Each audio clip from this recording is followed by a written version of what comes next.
This is a presentation by Kirsten Latosky, Countering Anti-Blackness, Demanding Linguistic Justice, to be presented at the Oregon Association of Teacher Education, focused on advocating inclusiveness, equity, and excellence in teacher education. I can't breathe. George Floyd, killed May 29th, Minneapolis, Minnesota, by a police officer, knee on his neck, 8 minutes, 46 seconds. Racism is not new. It's part of the United States. It's a social construction. We can catch some of it on our cell phones, like that we did the death of George Floyd, but it's underneath, overt. Here's a little boy. He's cute. He's seen that way, but wants to know when he became scary, when police thought that his life didn't matter, that he could be shot, killed.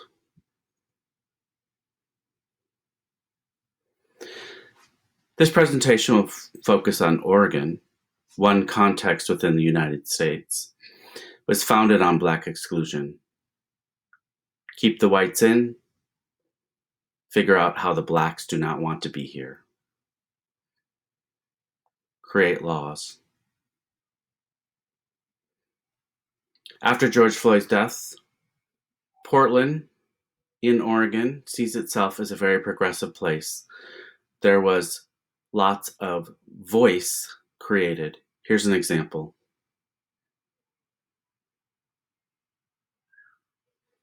Here's another example showing how one individual, my 19-year-old Black male son, tried to express himself with the ongoing political and racial unrest.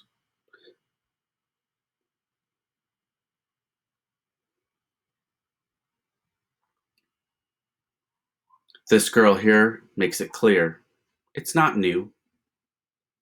It's just another wake-up call. Uses the alarm clock as an analogy. Are we going to keep pushing snooze?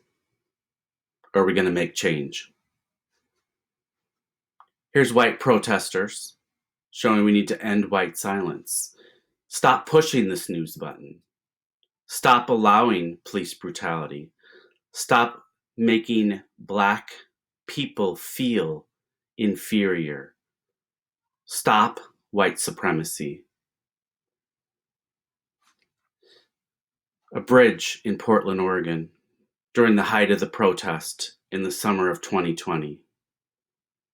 Taking over the bridge, demanding for Black rights, for Black lives. So as educators, you have to take a stand. Are you going to vote for equality? Or are you going to move towards liberation? Are you going to decolonize this consistent anti-Blackness in education and society? Language has power. The things we say and do with our words matter.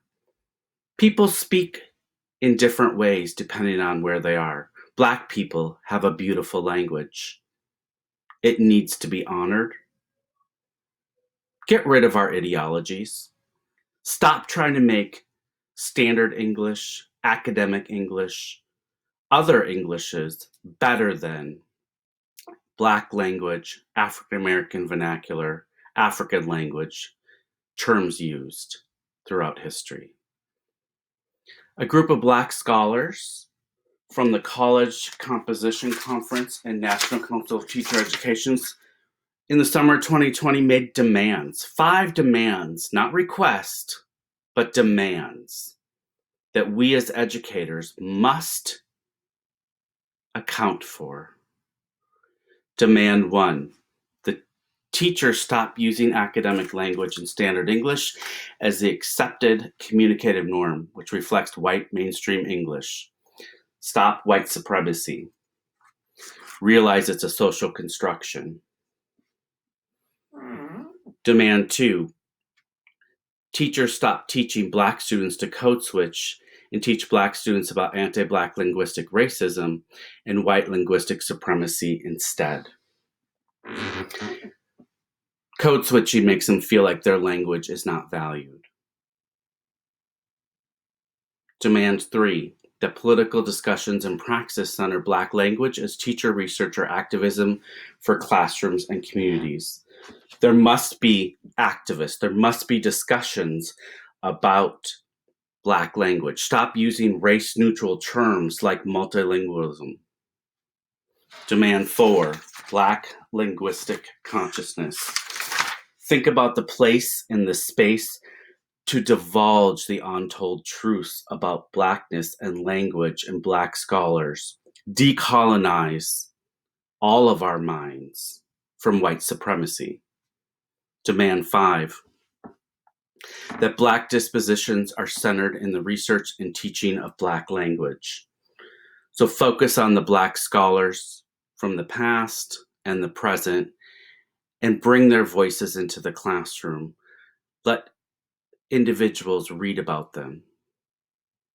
So now you know there's a need for anti-Blackness, for learning about Black linguistic justice. What are you going to do? That's right. What are you going to do? What are you going to do?